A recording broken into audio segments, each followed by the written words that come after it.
বিশ্ব মাঝে শুনি দয়াল গো দয়াল, তোমারি নামের ধ্বনি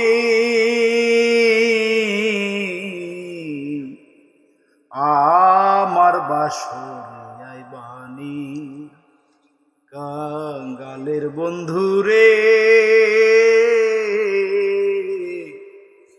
আমার বাসরিয়ায় বাণী। বিশ্ব মাঝে শুনি দয়াল গো দয়াল, তোমার নামের ধ্বনি দয়াল, তোমার নামের ধ্বনি আমার বাসরিয়ায় বাণী। কাঙালির বন্ধুরে আমার বাসরিয়ায় বাণী। একে আমার ভাঙা ঘর, চালে নাই ছাউনি, ও দয়াল রে, একে আমার ভাঙা ঘর, চালে নাই ছাউনি। ঝড় বৃষ্টি আসিলে পরে গো দয়াল, ঝড় বৃষ্টি আসিলে পরে গো, হাই গো চাল দিয়ে পড়ে পানি দয়াল, চাল দিয়ে পড়ে পানি আমার বাসরিয়ায় বাণী। কাঙালের বন্ধুরে আমার বাসরিয়ায় বাণী। ভিখারি দরজায় খাড়া তুমি মহাধনী, ও বন্ধুরে ভিখারি দরজায় খাড়া তুমি মহাধনী। আর কোনো ধন চাই না দয়াল গো আমি, আর কোনো ধন চাই না দয়াল গো দয়াল, চাই তোমার মেহেরবানি দয়াল, চাই তোমার মেহেরবানি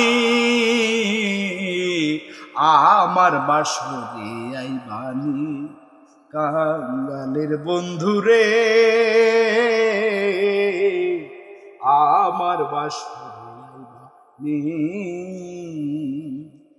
ধনী লোকে ধন চাই দয়াল, মানি লোকে মানি, ও দয়াল রে, ধনী লোকে ধন চাই দয়াল, মানি লোকে মানি। আমির উদ্দিন চাহে শুধু রে দয়াল, আমির উদ্দিন চাহে শুধু রে, হাই গো তুমি আমার হইবানি আমার বাসরিয়ায় বাণী। কাঙালের বন্ধুরে আমার বাসরিয়ায় বাণী। বিশ্ব মাঝে শুনি দয়াল গো দয়াল, বিশ্ব মাঝে শুনি দয়াল গো দয়াল, তোমার নামের ধ্বনি দয়াল, তোমার নামের ধ্বনি আমার বাসরিয়ায় বাণী। কাঙালের বন্ধুরে আমার বাসরিয়ায় বাণী। কাঙালের বন্ধুরে আমার বাসরিয়ায় বাণী। ধন্যবাদ প্রিয় দর্শক, আমরা সোহেল ভাইয়ের মুখে একটা গান শুনলাম। আপনারা যদি কেউ সোহেল ভাইয়ের সঙ্গে যোগাযোগ করতে চান তাহলে ইনবক্সে নক দিবেন, আমি তার সঙ্গে আপনাদেরকে যোগাযোগ করে দিব এবং পরবর্তীতে সোহেল ভাইয়ের গান শোনার আমন্ত্রণ রইল আপনাদের সকলের কাছে। আসসালামু আলাইকুম। এই তো দর্শক, আজকে আমরা চলে আসছি দিনাজপুর শহর থেকে প্রায় ৬৩ কিলোমিটার দূরে।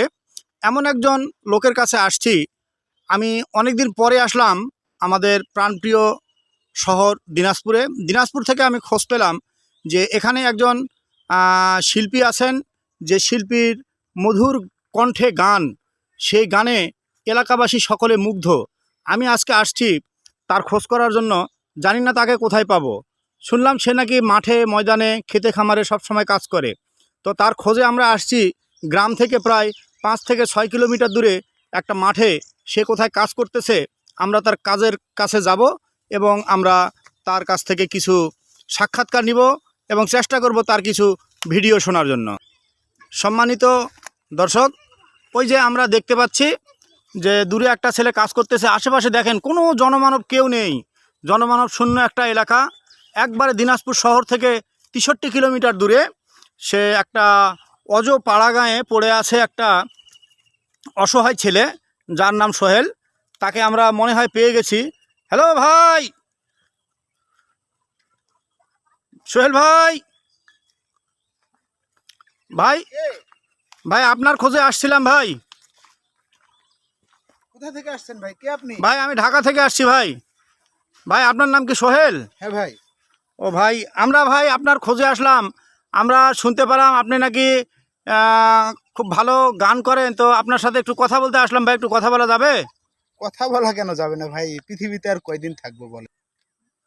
তো সোহেল ভাই, আমরা একটু আপনার সাথে কথা বলবো। আপনি একটু আমাকে সময় দিবেন দয়া করে? অবশ্যই অবশ্যই। তাহলে ভাই একটু এদিকে আসেন, আপনার সাথে একটু কথা বলি। চলেন। আপনার কাছ থেকে একটু কথা শুনি। চলেন।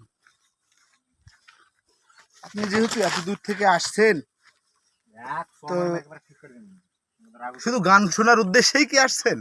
ভাই আপনার সাথে কিছু কথা বলবো ভাই। আচ্ছা আচ্ছা। তো আপনি যদি আমাকে একটু সময় দেন তাহলে আপনার সাথে কিছু কথা আমি বলবো। আচ্ছা ঠিক আছে, চলো। তো ভাই আসেন একটু, আমি আপনার সাথে একটু বসে কথা বলবো ভাই। আচ্ছা আচ্ছা চলেন। ঠিক আছে, ছায়ার মধ্যে চলেন, ওই ছায়ার মধ্যে চলেন, ওইখানে গিয়ে বসে। আচ্ছা ভাই, আচ্ছা, থ্যাংক ইউ। তো সোহেল ভাই, আমরা এখন আসছি একটা গাছতলায় বসছি। তো ভাই আমি আপনার সম্পর্কে কিছু জানতে চাচ্ছিলাম। ভাই আপনি কি করেন? কি আর করবো ভাই, গরিব মানুষ, খেতে খামারে কাজ করি। আমার যে জমা জমিগুলা যেটুকু আছে, বেশি নাই, হালকা কিছু আছে। আবাদ ছোবাদ করি, মাঠেই পড়ে থাকি সব সময়। ও আচ্ছা আচ্ছা, ঠিক আছে। তো ভাই আমি আপনার কাছ থেকে একটা গান শুনতে চাচ্ছিলাম ভাই। একটা গান কি আপনি আমাদেরকে শোনাবেন? এত দূর থেকে যখন আমার উদ্দেশ্যেই আসছেন একটা গান শোনার জন্য, এত কষ্ট যদি করে আসতে পারেন, তাহলে একটা গান শোনাবো না হলো? শোনাবো ভাই। কেমন ধরনের গান শুনতে চাচ্ছেন? ভাববিচ্ছেদ গান শুনবেন, না কোনো তত্ত্ব গান শুনবেন? ভাই আপনার পছন্দ মতো একটা গান আমাদেরকে শোনাবেন, ঠিক আছে? আচ্ছা ঠিক আছে।